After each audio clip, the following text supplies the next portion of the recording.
Bu Paimah, sosok misterius pemilik lapak soto, tak pernah tampak jelas. Namun diduga telah dikubur hidup-hidup bertahun-tahun lalu. Malam pertama Laras tiba di desa Cemorokandan. Hujan turun rintik-rintik. Jalanan sepi, hanya diterangi lampu minyak yang menggantung dari bilik kayu tua. Kabut menggulung seperti napas raksasa dari perut bumi. Motor Reza melambat saat mereka melewati jalan kecil dekat pasar tua. "Kamu lihat gak?" bisik Reza. "Apa?" "Lapak itu. Itu soto Bu Paimah. Gak pernah tutup. Gak pernah ada yang lihat siapa yang masak." Laras menoleh. Di bawah pohon asam besar yang terlihat seperti bayangan setan di bawah cahaya samar, berdiri sebuah lapak kecil. Meja reot, lentera tua menyala temaram, satu mangkuk soto panas mengepul.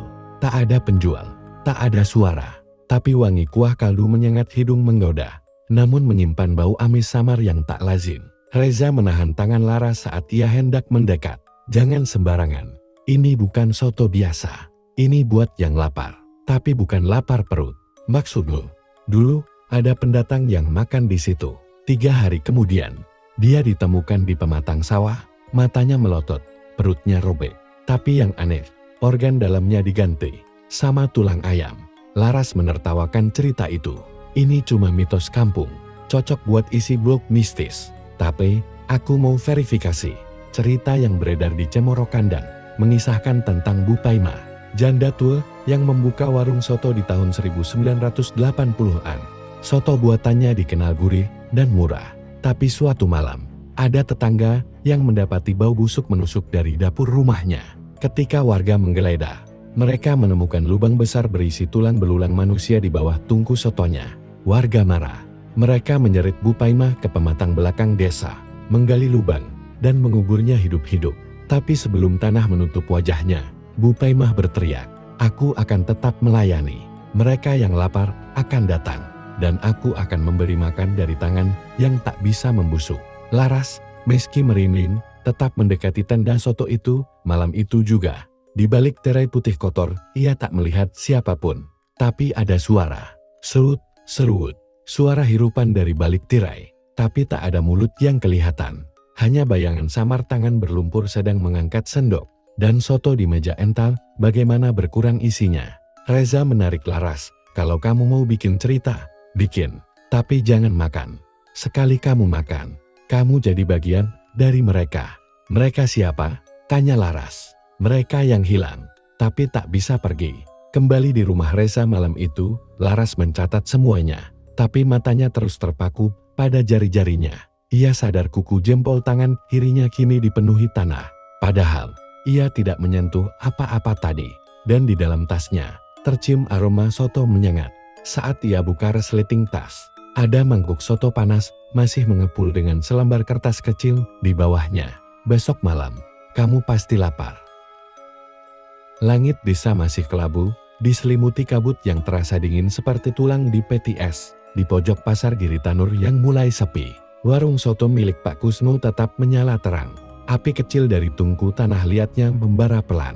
Wajan besar berisi kuah kuning keemasan mendidih perlahan, dan potongan daging mengambang di dalamnya. Tetapi malam itu, aromanya sedikit berbeda. Bukan lagi gurih dan menggoda, tapi amis, seperti darah kering di batu panas. Siti, seorang wanita muda yang tinggal tidak jauh dari pasar, terbangun karena suara yang tidak biasa. Suara cekikikan dari dalam warung Pak Kusno. Suara itu seperti tawa anak kecil, lalu berubah menjadi isakan tangis yang parau.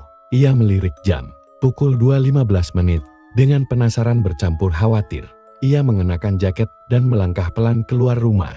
Dari kejauhan, Siti melihat warung soto itu. Lampunya masih menyala terang, tapi tak ada satupun pengunjung. Tak ada Pak Kusno, hanya asap hitam yang perlahan membumbung tinggi. Dan dari balik kepulan asap itu, tampak sosok wanita berdiri diam. Wajahnya kabur, tubuhnya menggigil, dan satu tangannya mencelup ke dalam kuah panas. Siti mundur, jantungnya berdetak tidak karuan. Ia tahu, itu bukan manusia biasa. Sementara itu, di tempat berbeda, Slamet, tukang parkir yang biasa berjaga malam di sekitar pasar, sedang asyik menyeruput kopi dari termos kecilnya. Ia menyadari bahwa setiap hari, mulai pukul 1 hingga subuh, selalu ada bau anyir di sekitar warung soto itu. Ia pikir sebelumnya cuma bau ayam, atau mungkin sapi tua. Tapi sejak 3 hari lalu, bau itu makin menusuk dan membuat mual. Ia pun mencoba menyelidiki. Malam itu, dengan senter kecil, ia mendekat dari samping warung. Ia melihat di bawah meja dapur ada lubang kecil yang belum pernah ia lihat sebelumnya. Lubang itu dipagari batu bata, dan dari dalamnya menguar bau busuk seperti bangkai manusia. Slamet mundur perlahan, tapi kakinya menginjak sesuatu plastik hitam besar yang lengket dan berat. Ia sentuh pelan, dan ketika dibuka, potongan tangan manusia, segar, masih berdarah, dan mengenakan cincin kawin berwarna emas. Siti terbangun di dalam rumahnya. Ia tidak ingat kapan ia pingsan. Namun, yang mengejutkannya, di meja ruang tamu, ada semangkuk soto panas, lengkap dengan kerupuk dan sambal. Di mangkuk itu, bukan potongan daging ayam, tapi gigi manusia.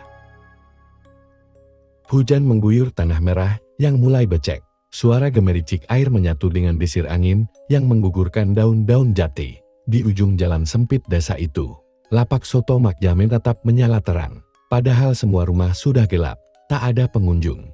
Hanya ada asap tipis yang mengepul dari dandang sotonya. Tapi malam itu, Rama nekat kembali ke lapak itu. Bukan karena lapar, melainkan karena rasa penasaran yang makin menggila. Ia ingin tahu siapa sebenarnya yang mengurus lapak itu setelah Mak Jami dikubur hidup-hidup. Peristiwa yang hanya segelintir warga tahu, dan mereka tak pernah berani membicarakannya lagi. Sebelumnya, Rama sudah mencoba berbicara dengan Pak Randi, mantan ketua RT, yang kini mendadak bisu dan hanya bisa menatap kosong ke arah barat. "Jangan ganggu sotonya," katanya dulu sebelum lidahnya membatu. Itu sudah jadi bagian dari tanah ini. Kini, Rama berdiri tepat di depan lapak. Lampu temaram dari lampu Petromax masih menyala di pojok meja.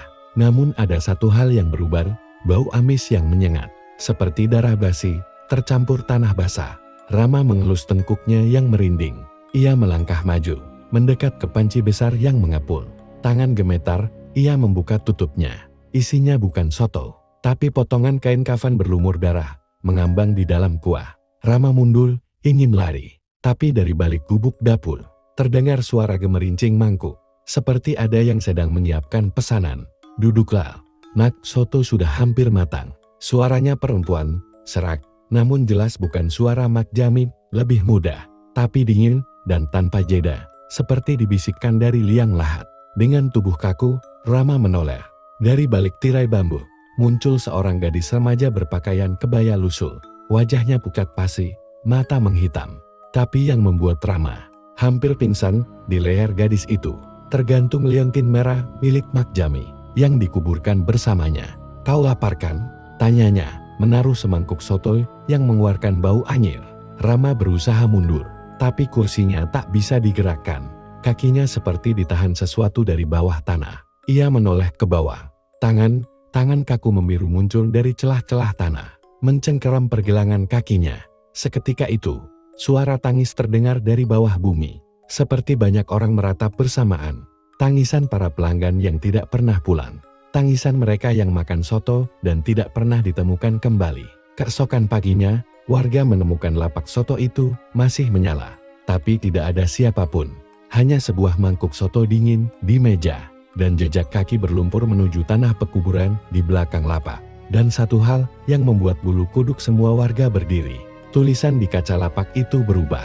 Bukan lagi soto Mak Jami, tapi soto untuk yang dilupakan. Hujan baru saja reda, awan tebal masih menggantung, seperti menyembunyikan sesuatu yang enggan dilepas dari langit. Di sudut pasar tua yang sudah lama kosong, aroma kuah soto menyusup perlahan. Padahal, tak ada warung yang buka. Sari kembali ke lapak itu. Kali ini ditemani Galang, teman masa kecilnya yang juga punya rasa ingin tahu berlebih. Ia ingin membuktikan bahwa semuanya hanyalah sugesti. Atau mungkin benar ada sesuatu yang jauh lebih gelap dari apa yang pernah mereka dengar. Kalau memang dia dikubur hidup-hidup di bawah sini, kenapa nggak ada yang bongkar tanahnya? Tanya Galang sambil menyorotkan senter ke bawah meja bekas jualan. Sari membuka ponsel dan memperlihatkan transkrip wawancara dengan MB Aharono. Ada potongan kutipan yang membuat mereka sama-sama terdiam. Surono bukan dikutuk, dia memilih. Katanya, selama masih ada yang makan di warungnya, dia akan terus ada. Tapi jangan pernah makan sotonya saat malam Jumat. Dan malam itu, adalah malam Jumat Kliwon. Galang tertawa sinis, mengira semua ini hanya dongeng kampung. Tapi sebelum Sari sempat menegurnya, udara di sekitar mendadak jadi berat. Lampu-lampu jalanan satu persatu padam, meninggalkan mereka hanya dengan sorotan senter. Kemudian terdengar klek, krek-krek, suara seperti tulang patah. Lalu gerakan pelan seperti sesuatu atau seseorang yang menyeret tubuh dari dalam tanah. Sari mencengkeram lengan Galang.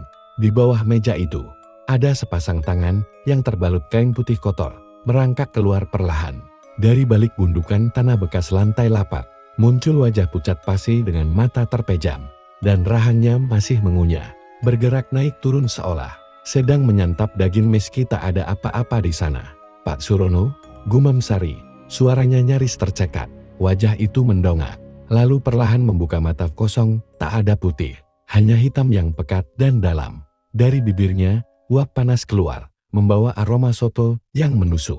Tapi kali ini, aromanya amis. Dagingnya, bukan sapi. Galang mundur beberapa langkah. Kita harus pergi." Tapi suara berat itu tiba-tiba terdengar, seperti dari perut bumi. "Sudah makan? Masih ada tempat untuk satu lagi." Lapak soto yang sudah lama mati itu kembali berdiri malam itu. Tapi kali ini, menunya tak lagi untuk manusia biasa. Malam itu hujan turun lebih deras dari biasanya, membanjiri jalanan yang mulai tergenang lumpur pekat. Suasana sepi, hanya terdengar rintik hujan dan sesekali suara kodok bersahutan. Namun dari kejauhan warung soto milik Pak Ranu masih menyala terang. Uap dari wajan besar di dapurnya terus mengepul seolah tak pernah padam, dan aroma rempah-rempah masih memenuhi udara. Raka yang sejak awal mencurigai keanehan di lapak itu kembali datang. Kali ini ia tak sendiri. Ia mengajak Lintang, temannya semasa kecil yang kini menjadi mahasiswa antropologi, untuk menelusuri asal-usul warung itu lebih dalam. Lintang memandang warung soto itu dengan tatapan tajam. Tempat ini punya aura aneh, terlalu hidup untuk sesuatu yang harusnya mati, gumamnya sambil merapatkan jaketnya. Mereka menunggu hingga warung sepi, lalu diam-diam mengendap ke belakang. Di balik gubuk penyimpanan kayu bakar mereka menemukan pintu kecil berkarat yang tersembunyi di bawah lantai papan. Raka mengangkat papan itu, perlahan hawa dingin dan bau busuk menyeruak tajam ke hidung. Tangga kayu menurun curam ke dalam tanah, menuju ruang bawah tanah yang tak pernah diketahui orang. "Ini seperti ruang penyimpanan?" tanya Lintang lirih sambil menyalakan senter. Namun, yang mereka temukan jauh dari sekadar ruang penyimpanan. Di balik tumpukan karung-karung berisi rempah dan tulang belulang, hewan mereka menemukan sesuatu yang mengerikan, sebuah altar batu tua dengan simbol-simbol kuno, dan di tengahnya berdiri patung wanita, setengah membusuk seolah baru saja dikubur namun dipaksa berdiri kembali. "Ite udot itu patung Nyai Ranu," bisik Rakan. Dia yang dikubur hidup-hidup bukan?" Lintang memeriksa simbol-simbol di altar. "Bukan patung, itu tubuhnya. Dia dimumifikasi, disimpan dalam ritual kuno, dihidupkan kembali melalui persembahan." Mereka dikejutkan oleh bunyi langkah dari atas. Seseorang membuka pintu lantai. Suara berat dan dalam terdengar, "Kalian terlalu dalam mencampuri." Dari balik pintu muncul sosok Pak Ranu. Wajahnya kini tampak lebih tua, pucat, dan mata merah menyala. Tapi yang membuat mereka bergidik ngeri, tubuh Pak Ranu mulai meneteskan cairan hitam dari pori-porinya. Ia bukan lagi manusia. Lapak ini tak pernah tutup, karena Nyai Ranu harus terus diberi makan. Raka dan Lintang mundur perlahan, namun kaki mereka terperosok lantai tanah di ruang bawah itu mulai bergerak seperti mengisap mereka ke dalam. Tulang-tulang di sekitar altar bergoyang membentuk semacam lingkaran pelindung. Aroma soto mendadak menguar, kali ini bercampur bau darah dan daging busuk. Lintang berteriak, "Kita harus memutus ritus ini." Dia masih bergantung pada soto, pada daging yang disajikan. Namun sebelum mereka sempat melangkah lebih jauh, sosok lain muncul dari balik kegelapan. Seorang perempuan tua mengenakan kebaya putih dengan mata yang meneteskan darah. "Nyai Ranu." Tangannya terulur gemetar, namun mematikan. Tak seorang pun keluar yang telah melihat rahasiaku. Lampu di dapur atas padam serempak, dan malam pun benar-benar dimulai. Setelah kejadian mengejutkan di malam sebelumnya, warga desa kembali resah. Desas-desus terus bergulir dari mulut ke mulut. Mereka yakin sesuatu yang jahat telah bangkit bersama. Aroma soto yang terus menguar dari lapak tua itu Namun tak satu pun berani mendekat lagi, kecuali satu orang, Pak Karta, mantan penggali kubur yang pernah dikucilkan karena dianggap terlalu banyak tahu. Pak Karta, mantan penggali kubur, berusia sekitar 60-an, dikenal menyendiri dan suka berbicara sendiri. Diam-diam dia menyimpan catatan kematian warga Tirangwesi. Joko, anak muda yang pernah diselamatkan oleh Pak Karta dari sumur tua. Kini dia mempercayai intuisi orang tua itu lebih dari siapapun.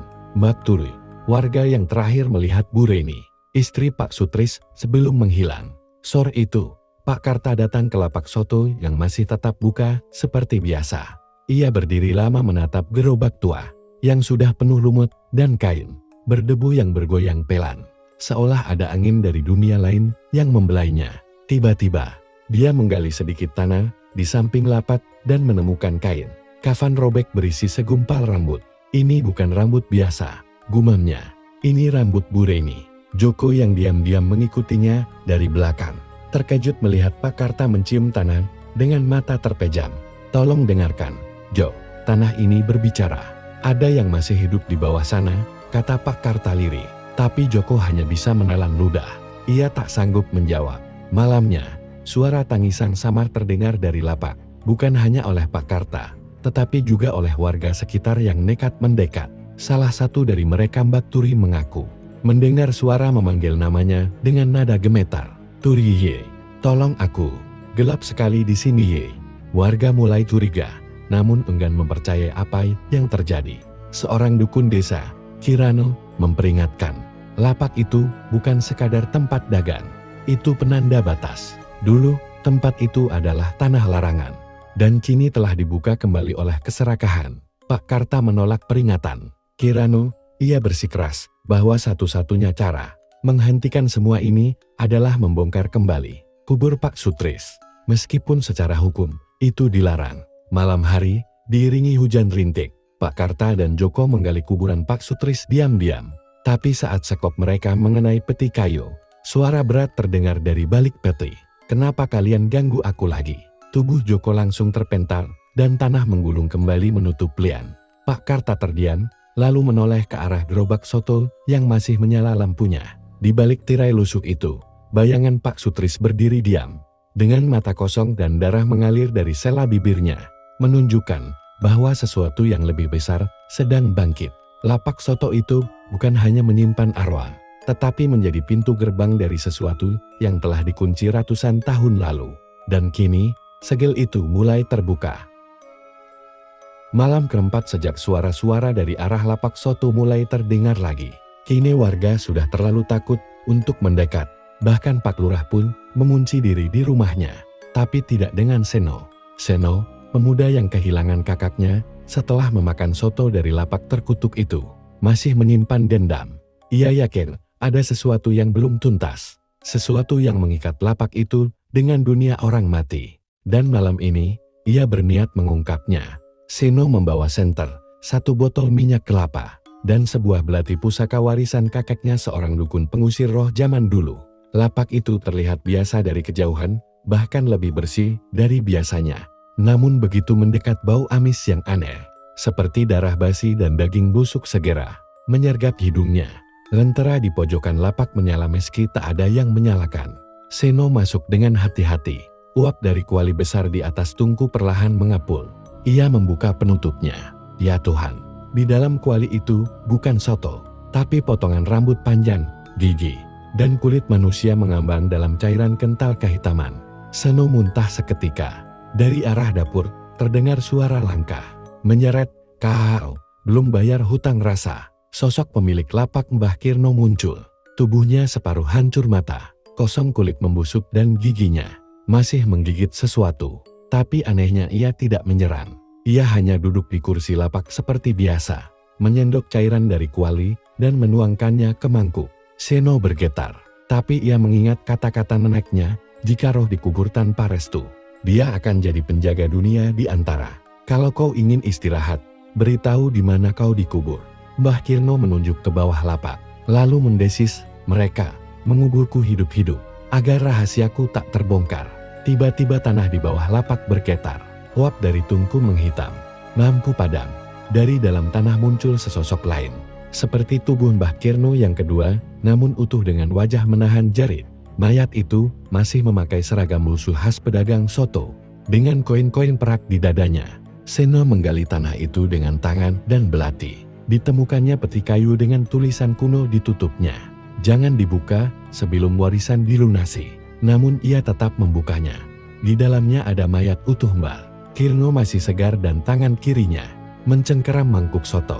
Seketika itu pula, Mbah Kirno yang berdiri di atas mengerang kesakitan dan meleleh seperti lilin panas. Suara-suara jerit dari roh-roh korban muncul dari sekeliling lapak. Puluhan wajah terdistorsi muncul dari dinding, tungkul, bahkan dari permukaan kuah soto yang tersisa. Seno membakar peti itu dengan minyak kelapa dan belati pusaka.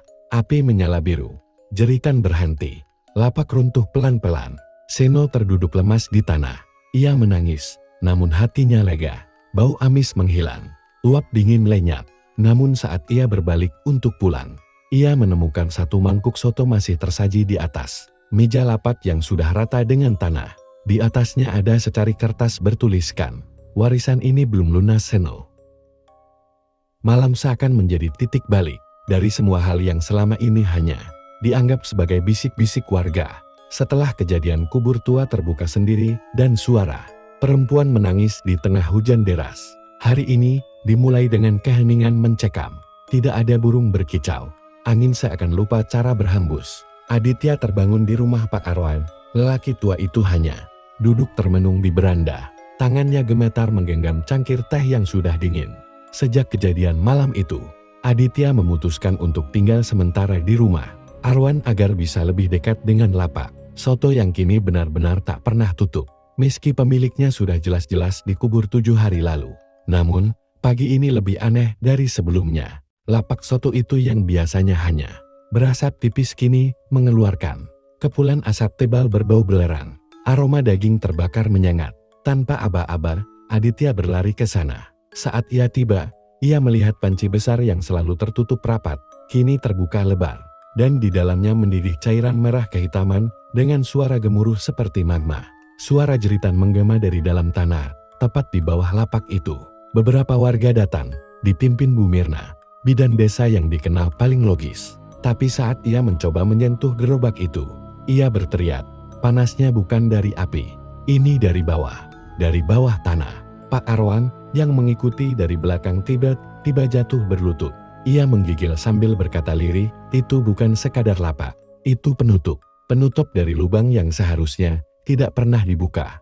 Warga mulai panik. Ibu-ibu menarik anak-anak mereka. Beberapa pria mencoba menyiramkan air sumur ke arah gerobak. Tapi air itu malah langsung menguap sebelum menyentuh permukaan. Aditya mulai menyadari sesuatu ada pola. Setiap malam sejak pemakaman Bu Sarmini, api di lapak semakin besar dan mimpi-mimpinya semakin nyata. Dalam salah satu mimpinya, ia melihat Bu Sarmini duduk di atas panci itu, tersenyum. Tapi tanpa mata, hanya rongga hitam meneteskan cairan kental. Jika benar ini penutup, maka yang dikurung di dalam bukan hanya jasad Bu Sarmini, ucap Arwan. Malam harinya, gerobak itu menyala terang. Nyala api biru menghiasi setiap sisi. Warga mulai membentuk barisan. Beberapa membawa air suci, kitab doa, bahkan sesajen. Mereka tidak tahu lagi harus percaya pada logika atau tahayul. Semua batas kini telah kabur. Namun saat ritual dimulai, tanah di bawah lapak soto itu bergemuruh. Dari retakan tanah keluar asap dan suara langkah kaki. Bukan langkah satu orang, tapi salah satu rombongan mendekat dari bawah tanah. Angin dini hari mulai menyisir lembut desa. Namun hawa yang datang justru membuat kulit menggigil seolah bukan dingin biasa. Lapak soto Pak Surya kembali menyala. Uap panas mengepul dari panci, aromanya tetap menggoda. Seolah tak terjadi apa-apa malam sebelumnya padahal. Banyak warga mulai menghindari tempat itu. Namun malam ini, Bayu anak sulung Pak Surya duduk sendirian di kursi pelanggan. Menatap panci yang mendidih dengan wajah tegang. Wajahnya pucat, matanya sembab seperti tak tidur berhari-hari. Ia akhirnya mengakui pada dirinya sendiri ia telah melihat sesuatu yang seharusnya tidak dilihat. Saat membersihkan lapak kemarin malam, ia menemukan sesuatu di dasar panci besar yang biasanya dipakai memasak kaldu. Bukan tulang sapi, tapi potongan kain kafan basah yang terikat simpul merah. Bayu mencoba mencari jawaban malam itu. Ia menunggu sesuatu muncul.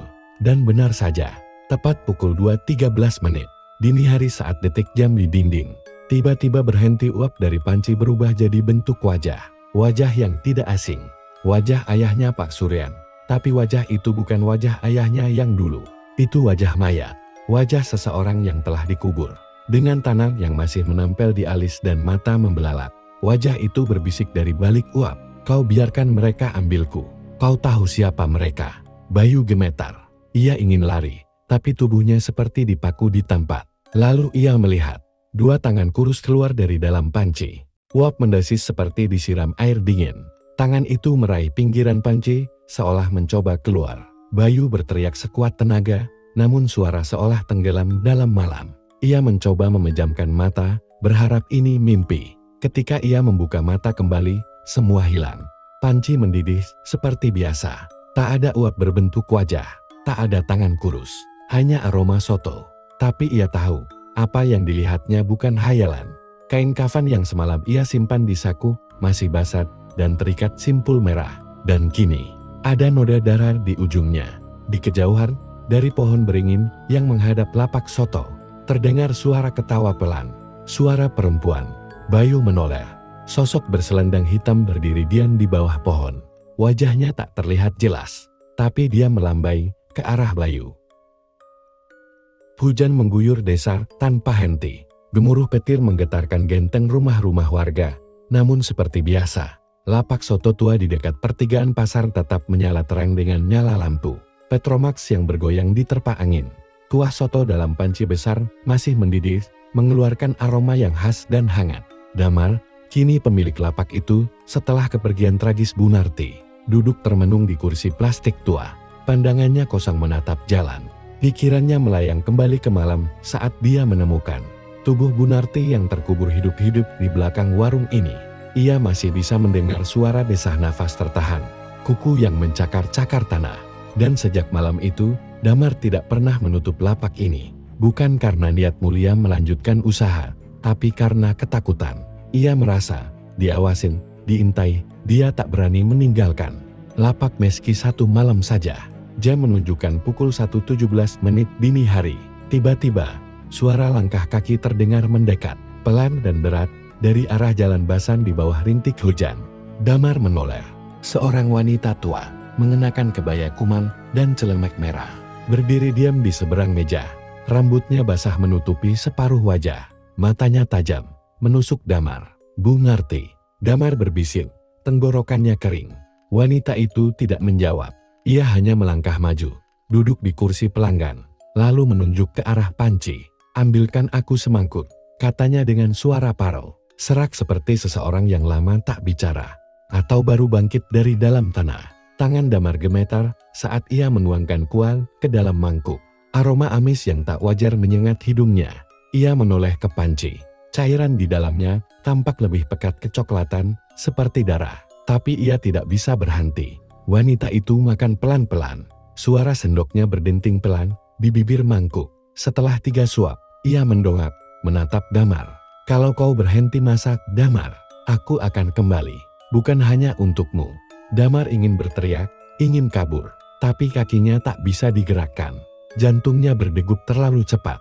Ia jatuh terduduk. Saat Damar kembali sadar, langit mulai terang. Lapak itu sudah kosong, seolah tak ada yang datang. Tapi di kursi tempat wanita tadi duduk, ada bekas lumpur basah dan serpihan kain kebaya merah. Dan di dalam panci, dia menemukan gigi manusia. Di antara rintik hujan dan kabut yang turun perlahan dari bukit, lapak soto Bu Saminah tetap menyala terang. Tidak ada yang istimewa kecuali satu hal. Malam itu, tak seorang pun warga berani keluar rumah. Namun, seseorang datang. Seorang pria muda berbaju basah kuyup. Rambutnya menempel di wajah. Berdiri di depan lapak. Wajahnya tidak terlihat. Seperti tertutup kabut. Bayangan kosong, tapi tubuhnya nyata. Bu Saminah menatapnya tajam dari balik tirai dapur. Tidak ada suara. Tidak ada tanya. Hanya suara hujan dan suara panci mendidih. Pria itu duduk perlahan di bangku kayu, membelakangi lampu, sehingga wajahnya sepenuhnya tertelan gelap. Seperti biasa, semangkuk soto disajikan. Walau tak ada satu kata pun terucap, Saminah membawa semangkuk soto ke mejanya. "Siapa kamu?" tanya Bu Saminah perlahan. Pria itu menunduk, diam, lalu dengan suara serak seperti berasal dari tenggorokan yang tak pernah digunakan, ia menjawab, "Aku yang dikubur tapi belum mati." Tubuh Bu Saminah bergetar. Kalimat itu dia dengar 20 tahun lalu dari seorang pemuda desa yang dituduh mencuri dan dikubur hidup-hidup oleh warga karena dianggap membawa sial. Tapi jasadnya tak pernah ditemukan. Bu Saminah mendekat, bola matanya gemetar. "Rifki," bisiknya. Pria itu mengangkat kepalanya perlahan. Bukan Rifki, tapi ada sesuatu dari dalam matanya. Yang kosong itu seperti kenangan yang dikubur bersama kesalahan. Seketika lampu di warung mati. Lapak soto itu diselimuti kegelapan total. Namun suara panci masih terdengar. Gelembung kuah soto dan napas berat pria itu. Saat lampu menyala kembali, bangku itu kosong. Soto tak disentuh, tapi ada bekas lumpur basah menetes dari kaki bangku menuju ke arah hutan. Saminah berdiri lemas, matanya menatap panci yang masih mendidih. Namun dari dalamnya muncul bau tanah dan bunga kamboja. Di balik lapak itu, tanah yang dulunya ditutup oleh paving kini mulai retak, seolah ada yang mencoba keluar dari dalamnya. Malam terakhir di desa menyambut dengan hujan deras dan petir yang menyambar tak henti. Udara begitu dingin, menusuk ke tulang. Lapak soto yang berdiri di bawah pohon beringin tua masih menyala. Meski jam menunjukkan lewat tengah malam, tak ada yang berani mendekat, kecuali satu orang, Randu. Lelaki yang beberapa hari terakhir jadi pusat perhatian warga desa. Ia bukan hanya saksi dari teror lapak soto itu, tapi juga korban yang masih hidup setelah bertemu langsung dengan sosok pemilik lapak yang dikubur hidup-hidup Pak Darto. Randu kembali malam itu bukan karena lapar. Ia kembali untuk mengakhiri segalanya. Di episode sebelumnya, Randu menemukan kenyataan bahwa Pak Darto tidak pernah mati secara utuh. Ia dikubur hidup-hidup oleh warga karena tuduhan ilmu hitam dan pesugihan. Namun, sumpah mati Pak Darto menjadi nyata selama soto ini masih dimakan. Aku belum pergi, dan kini sudah lebih dari 10 tahun. Lapak itu tak pernah berhenti menerima pengunjung. Bahkan saat manusia pun tak datang, bau daging rebus dan kayu bakar tetap tercium. Randu melangkah perlahan ke depan lapak. Lilin-lilin di pinggir meja menyala tanpa api. Hanya cahaya samar BR kelap-kelip. Di atas meja, semangkuk soto panas mengepul, seperti sedang menunggu seseorang. "Ini yang terakhir, kan?" gumam Randu. Suara lirih menyambut dari belakang tenda plastik lapak. "Yang soto terakhir, untuk jiwa terakhir." Sosok Pak Darto muncul. Separuh wajahnya telah rusak dimakan tanah. Kulitnya mengelupas seperti kain lap tua. Namun matanya masih hidup, masih menyala seperti malam dia dikubur. "Kau tahu siapa yang akan makan soto itu, Randu?" tanyanya sambil tersenyum menyeringai. Randu menggenggam keris kecil warisan kakeknya, yang katanya bisa mengusir roh dendam. "Aku tahu." "Bukan aku." Tiba-tiba, semua cahaya padam. Lantai di bawah lapak terbuka. Randu tercebur ke dalam tanah berlumpur, terjebak bersama mayat-mayat para pengunjung lapak terdahulu. Dalam ruang bawah tanah, Randu menemukan jasad-jasad yang masih utuh.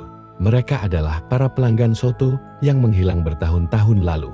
Salah satu di antaranya bahkan masih memegang sendok. Dari kegelapan, suara Pak Darto bergema, "Aku hanya memberi makan mereka yang lapar akan soto dan dosa." Randu menusukkan keris ke tanah. Sambil meneriakkan doa yang diajarkan ibunya, ia menancapkan keris itu ke tulang dada dirinya sendiri. Pengorbanan agar rantai kutukan berakhir. Tiba-tiba, tanah bergetar hebat, lapak di atas terbakar. Api biru melahap seluruh tempat. Jeritan Pak Darto terdengar, namun perlahan-lahan menghilang, tergantikan keheningan total. Warga menemukan bekas lapak soto yang sudah jadi abu. Tak ada soto, tak ada meja, hanya tanah kosong dan di tengahnya sebuah keris menancap. Randu tidak pernah ditemukan. Namun sejak malam itu, tidak ada lagi suara mangkuk beradu, tidak ada aroma daging, tidak ada pengunjung tengah malam. Lapak soto itu akhirnya tutup. Cerita lapak soto yang tak pernah tutup adalah simbol tentang luka yang tidak ditangani dengan adil, dendam yang membusuk dalam tubuh, dan warisan dosa yang tak selesai. Seperti soto panas di malam sunyi, ia tampak menggoda Tapi bisa jadi itu adalah hidangan terakhir.